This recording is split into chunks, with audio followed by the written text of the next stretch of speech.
Bonjour à tous et nouvel épisode de Tinder Mania dont je vous rappelle le principe, une lecture d'un article du Nouvel Obs qui met en scène un date Tinder qui s'est en général mal passé, que je vais découvrir en même temps que vous pour justement savoir comment contourner les problèmes rencontrés ou alors garder les bons points, les bonnes cartes qui ont été jouées durant le rendez-vous. On commence directement. Alors, il s'agit de Laurent, 27 heures, ingénieur son, et de Elsa, 30 ans, éducatrice spécialisée. On voit ici pas de gros écarts dans la classe socio-professionnelle ainsi que sur l'âge.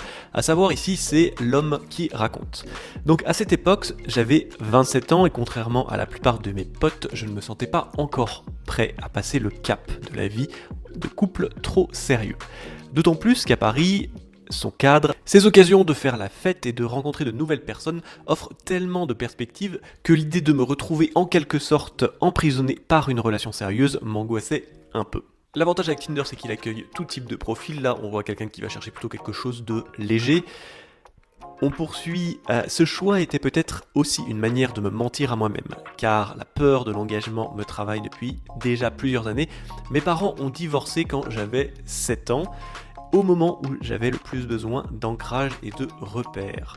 Du coup, l'idée qu'un couple fonctionne dans le temps me laisse plutôt sceptique. Aussi, je pense que je savais tout simplement pas ce que je voulais. Je cherchais juste des femmes pour passer de bons moments entre 18h et 6h du matin, et si ça donnait autre chose au final, tant mieux. Donc on est sur vraiment le profil classique. Je peux bien comprendre l'histoire familiale qui va impacter toute sa dimension relationnelle et affective, et c'est un bon point déjà qu'il ait mis le doigt dessus pour comprendre un petit peu son mécanisme et pouvoir faire des choix de manière un peu plus raisonnée, même si bon, on ne prend pas beaucoup de risques. C'est vraiment je me lance sans objectif très défini et ça marche bien. Tant mieux. Bref, la majorité des profils que l'on rencontre sur cette appli. Le match. Alors, un soir, je tombe sur le profil de cette fille, Elsa. Elle est très attirante physiquement, 3 ans de plus que moi, brune, 1m57, tatouée, mince et pulpeuse à la fois. Elle n'a pas l'air de recherche d'amour non plus. J'envoie mon 18e charme de la soirée et je vais me coucher. Alors, le charme, normalement, c'est pas sur Tinder. Si je me trompe pas, ça doit être adopte un mec. Il faut savoir, dans ces articles, ça arrive qu'ils récupèrent des histoires d'autres sites de rencontres, puisqu'ils partagent tous le point commun de connecter deux inconnus par le biais d'une application ou d'un site. Donc, à nouveau, de mémoire, le charme, je crois que c'est un petit moyen d'attirer l'attention, de savoir que la personne nous plaît un peu, l'équivalent du super like sur Tinder, sur laquelle je ferai une vidéo à part pour savoir s'il a une réelle utilité ou non. Mais bref, on reprend. Le lendemain, je match avec elle, et chose assez rare venant d'une femme sur les sites de rencontres, elle engage la conversation. Donc ça, c'est plutôt bien parti. C'est une qualité que j'apprécie particulièrement, car ça m'arrange bien de ne pas avoir à me torturer l'esprit pour savoir comment je pourrais engager ma 70e discussion sur cette appli. On voit que le mec n'est qu'à ses débuts. Le courant passe super bien, c'est très naturel et les non-dits ne font en aucun cas partie de notre échange.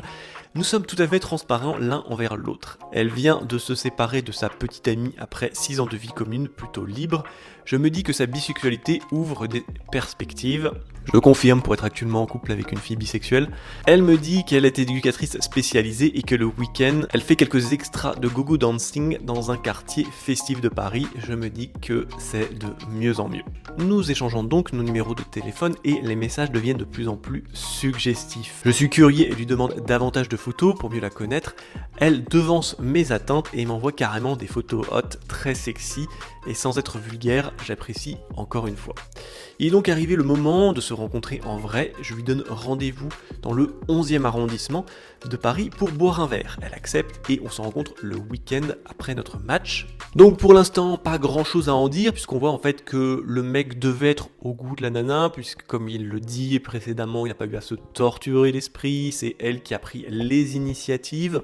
Donc même si Adopte un mec est un petit peu plus poussé que Tinder en termes de présentation, on va donner beaucoup plus de centres d'intérêt, il va y avoir plus de texte. Je ne suis même pas sûr qu'on puisse proposer un profil sans avoir absolument rien écrit dedans. Mais bref, le contenu qu'il a mis dedans a été suffisant pour lui mâcher le travail, d'où l'intérêt de faire un bon profil. C'est quelque chose que je ne redirai jamais assez souvent. Vous avez moins d'une seconde de temps d'attention d'une nana quand elle arrive sur votre page. Il faut que ce soit catchy, il faut que ça sorte du lot. il faut que ça suscite la curiosité. Et tout ça, bien sûr, je le propose dans mes phone coaching que vous pouvez booker avec le lien dans la description de la vidéo. On continue le date. Alors, je l'aperçois de l'autre côté de la rue. Elle est sexy, talons aiguilles, jupe courte, mais distinguée et chic à la fois. Je suis rassuré car je ne suis pas vraiment fan du genre tape à l'œil. Arrivé à ma hauteur, je me penche pour lui faire la bise, mais à mon plus grand étonnement, elle m'embrasse directement sur la bouche. Alors à partir de là, je vous avoue, je n'ai aucune idée de comment va se poursuivre l'histoire, je ne m'y attendais pas. Personnellement, ça ne m'est jamais arrivé, je peux toujours justifier que toutes les filles que j'ai embrassées, ça a été systématiquement de mon initiative, ça a été toujours du travail, qui a été long et dur, surtout au début, car c'est un ex timide maladif que vous avez en face de vous. Et je crois que les entre guillemets deux plus grosses facilités que j'ai eues dans la vie, c'est quand une fille à un bar m'a proposé de m'offrir un verre, ou même si on est le plus maladroit du monde, les chances d'échouer sont infinitésimales. Et la deuxième fois, c'était quand j'étais étudiant et que j'ai appris par l'ami de cette ex qu'elle était intéressée par moi. Mais bref, même dans les deux cas, il a fallu quand même bosser un minimum. Alors que se passe-t-il? Je suis un peu surpris, mais je trouve ça plutôt drôle et pas déplaisant. Nous nous installons côte à côte, légèrement en décalé à la terrasse d'un café. J'ai beaucoup de mal à me concentrer sur ses yeux, tant son décolleté est pulpeux. Ses jambes magnifiques sont croisées et laissent apparaître la dentelle noire de ses bas au niveau de ses cuisses. Tout cela me perturbe. Bon, là je peux commencer à anticiper qu'il n'aura pas besoin d'attendre le deuxième date pour passer la nuit avec. Elle s'en rend compte et en joue. Elle est très sûre d'elle et ne passe pas par quatre chemins avec moi. Nous buvons plusieurs verres de vin et je commence à être pas mal désinhibé par l'alcool. Nous parlons de nos expériences passées, amoureuses, professionnelles et personnelles. À un moment, elle me dit qu'elle a fait un peu de prison pour avoir poignardé un mec. Ok, deuxième retournement de situation. Là, à savoir, est-ce qu'elle essaye d'être drôle ou est-ce qu'elle est honnête, on va le voir. C'est une information qui ne me rassure pas vraiment, mais je suis tellement sous son charme et plus vraiment en possession de tous mes moyens cognitifs que ce détail passe presque comme une lettre à la poste. Je préfère me dire que ce mec avait dû le mériter. Ah, il faut toujours être sur ses gardes, même passer le cinquième verre et avec un décolleté en face de soi. À la fin de la deuxième bouteille écoulée, l'alchimie est parfaite entre nous. Je m'autorise à devenir un peu plus tactile en lui touchant les mains pendant que je lui parle et en posant ma main sur sa cuisse. Elle m'embrasse alors et me propose rapidement d'aller se poser chez moi, étant donné que j'habite à quelques rues d'ici. Nous partons donc bras dessus dessous, tous deux hilars et titubants en direction de mon appartement. Bon alors pour rappel, là la nana avait quand même expliqué qu'elle avait poignardé un mec, le mec n'avait pas porté trop attention. Je sais pas qui a pris la décision d'aller chez lui, mais je pense que c'est quand même déjà plus sûr plutôt que de se faire embarquer chez elle. Si on a affaire à une réelle psychopathe, on peut se retrouver beaucoup moins en sécurité. J'habite au 6e et dernier étage de mon immeuble. Le couloir qui mène à la porte de mon petit studio est sombre. Plusieurs ampoules ne fonctionnent plus. Dans ma tête, je me dis qu'en tant qu'ancienne taularde, il lui en faudrait plus pour lui faire peur. D'autant plus qu'une fois la porte ouverte, elle s'aperçoit que mon appart est lumineux, plutôt cosy, avec des poutres apparentes. Là, donc le mec est quand même bien conscience de ce que la fille a fait, il n'y a plus d'histoire de blague ou de second degré, donc il fait bien tout ça consciemment. L'atmosphère y est bonne. Bon, j'ai toujours un peu honte de ramener une femme chez moi dans la mesure où la douche se trouve dans la cuisine et que je partage mes toilettes du palier avec la vieille dame d'à côté, mais pour le reste, il est plutôt sympa pour un premier appart à Paris, oui, classique, souvent appart à chambre de bonne sous les toits. On a connu. Et puis le côté très brut de décoffrage d'Elsa me dit que ça ne lui posera aucun problème. Nous continuons ce que nous avions commencé et je me dirige dans la cuisine pour aller chercher une nouvelle bouteille de vin.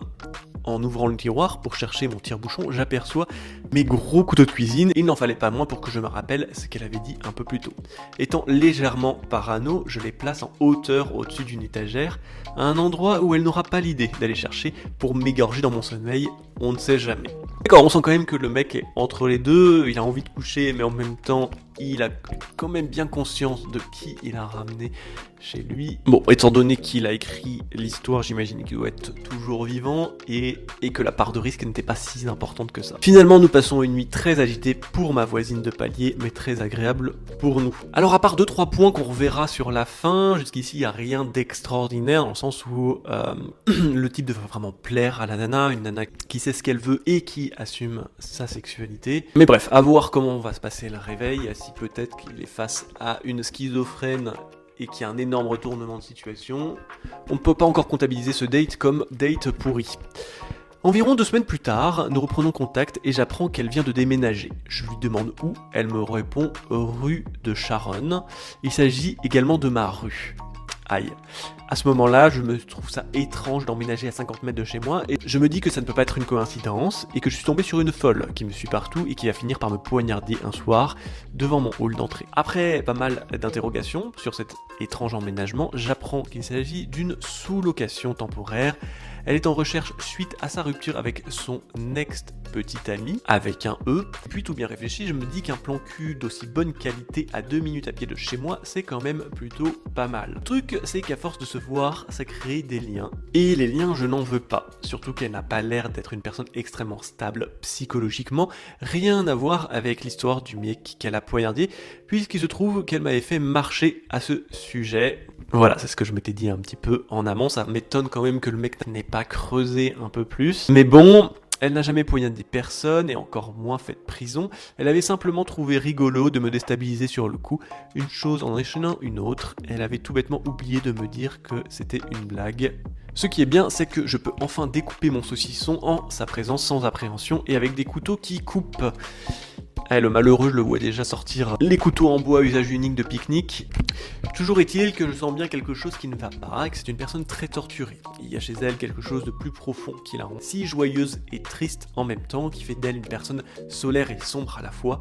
Elle me confiera plus tard que son enfance a été extrêmement difficile suite à de nombreux épisodes incestueux qui se sont conclus par le suicide de son père et qu'elle n'avait que 15 ans. Le genre de blessure qui ne cicatrise jamais vraiment.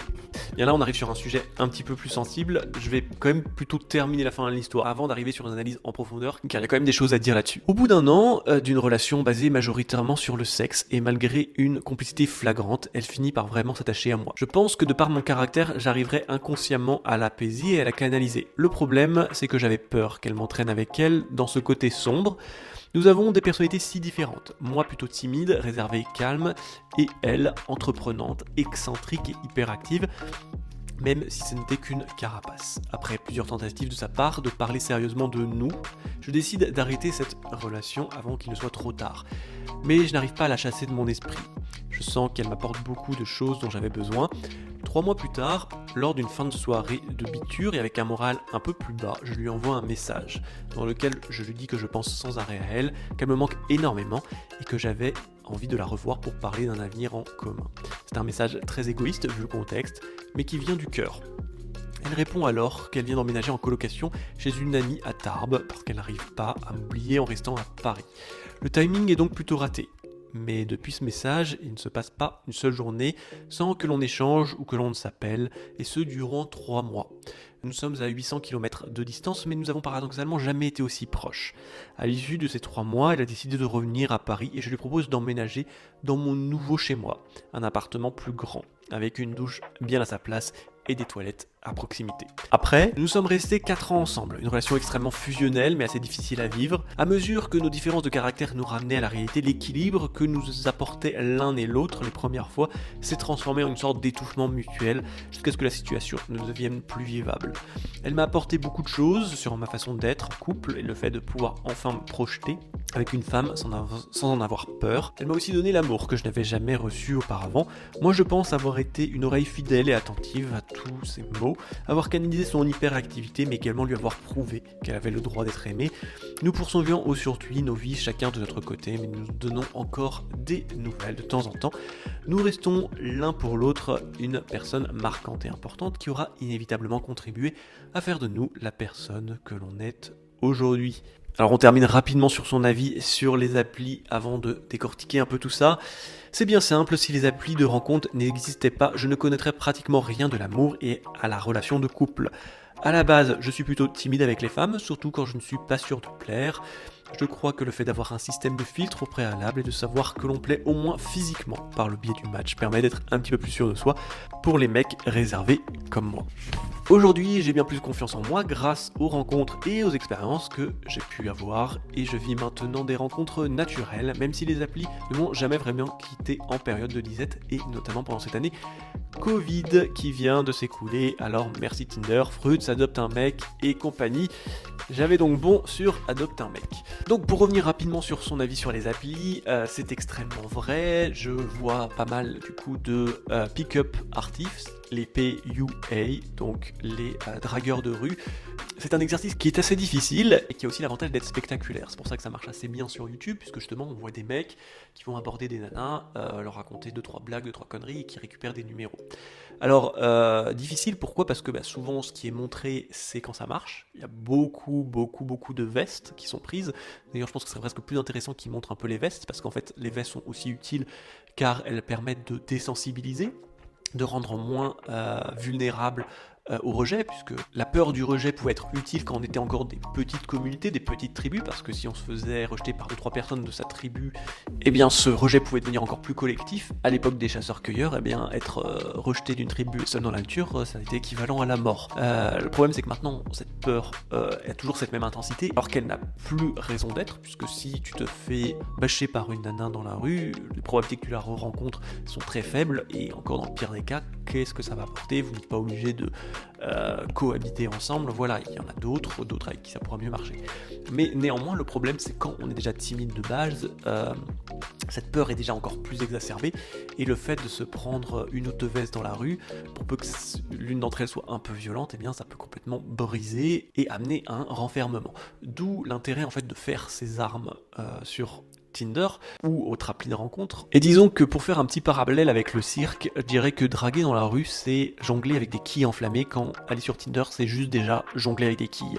Donc tout est une histoire de palier, parce que si Tinder commence déjà avec l'écrit qui a l'avantage de pouvoir prendre le temps de la réflexion, ce qu'on n'a pas forcément en direct, puisque là on est du tac au tac, t'as pas une demi-heure pour répondre à une nana que tu viens d'aborder, alors que l'application te donne plus de temps de réflexion, et bien passer cette étape, tu vas arriver à la seconde étape qui est le date, le rendez-vous.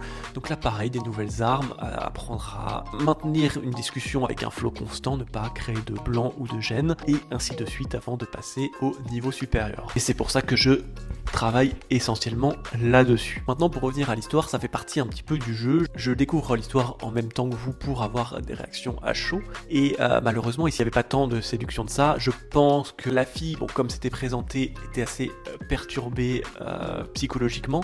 Je me demande même si ça n'avait pas un côté psychiatrique. Alors il faut savoir qu'on a parfois beaucoup de personnes qui ont des problèmes psy latents et qui se révèlent suite à des traumatismes. Ça peut être la bipolarité ou la schizophrénie. Là, je dirais peut-être une histoire plus de bipolarité. J'ai déjà rencontré en fait des filles avec ces tempéraments-là, qui pouvaient être à la fois assez explosifs, mais dans les deux sens du terme, autant de manière positive que négative. Et ce qu'il y a à en retenir, c'est que ça peut être assez épuisant, psychologiquement et émotionnellement, nerveusement aussi.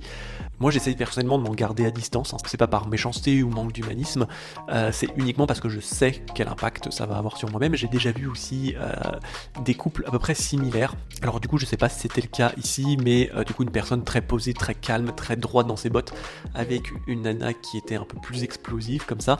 Alors le problème, c'est que lui, dès qu'il y a eu des départs à l'étranger, de choses comme ça, elle le trompait à tour de bras, et c'était très très difficile de voir ça, parce que cette fille-là était en plus une amie, donc on est face à quelque chose qu'on ne cautionne pas, mais bref, j'étais plus ami avec elle qu'avec son copain, donc on est face à des conflits internes assez compliqués. En fait, cette relation, il y a eu des ruptures, des remises ensemble, des ruptures, et bref, jusqu'à ce que ça rompt totalement. Je suis d'accord sur le fait que ces relations sont toujours intéressantes. C'est quelque chose que vous n'avez pas encore vécu, ça vaut peut-être le coup d'essayer, parce que je pense qu'il y a toujours quelque chose de bon à prendre, que son avis est à faire sur ses propres expériences, que tout n'est pas forcément à éviter, mais que si en tout cas ça doit être évité, la forme est de rigueur, il n'y a pas à s'emporter et à rester toujours poli, courtois, et expliquer ses choix, ça amène toujours de bien meilleures relations par la suite. Et là j'ai l'impression que c'est quelque chose qui avait l'air quand même d'être assez sain sur la suite. Sinon, pour revenir en conseil pratique qui peut être réutilisé juste dans le thème de la séduction, on va revenir sur des points qui sont parfois un peu simples et un peu risibles,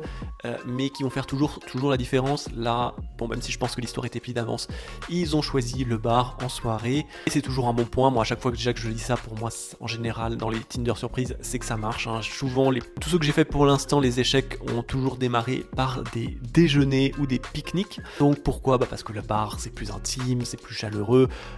Boire quelques verres, ça permet de désinhiber. Ne me faites pas dire ce que j'ai pas dit. Le but n'est pas de complètement vous saouler ou de saouler votre potentiel partenaire pour essayer d'obtenir ce que vous ne pourriez pas avoir autrement, mais désinhibé, je trouve que c'est le subtil moment où justement on est beaucoup plus honnête avec ce que l'on cherche vraiment.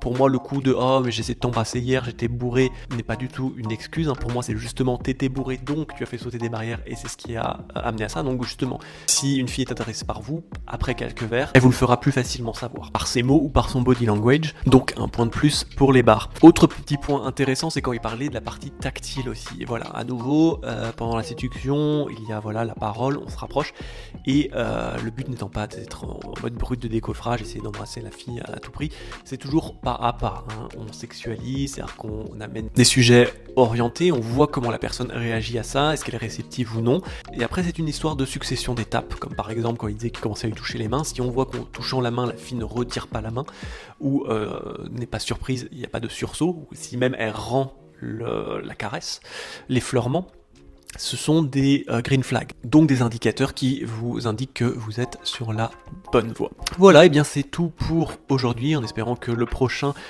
se passe un peu plus mal, parce que c'est au final quand ça se passe mal qu'il y a plus à apprendre, hein. Ce sont les erreurs qui forgent le plus. Donc si ce format te plaît, n'hésite pas à me le préciser en commentaire. Sinon tu peux en savoir toujours plus sur moi en allant sur mon site, dont tu trouveras le lien dans la description. Quant à moi, je te remercie pour ton attention, et je te dis à bientôt pour une prochaine vidéo. Ciao!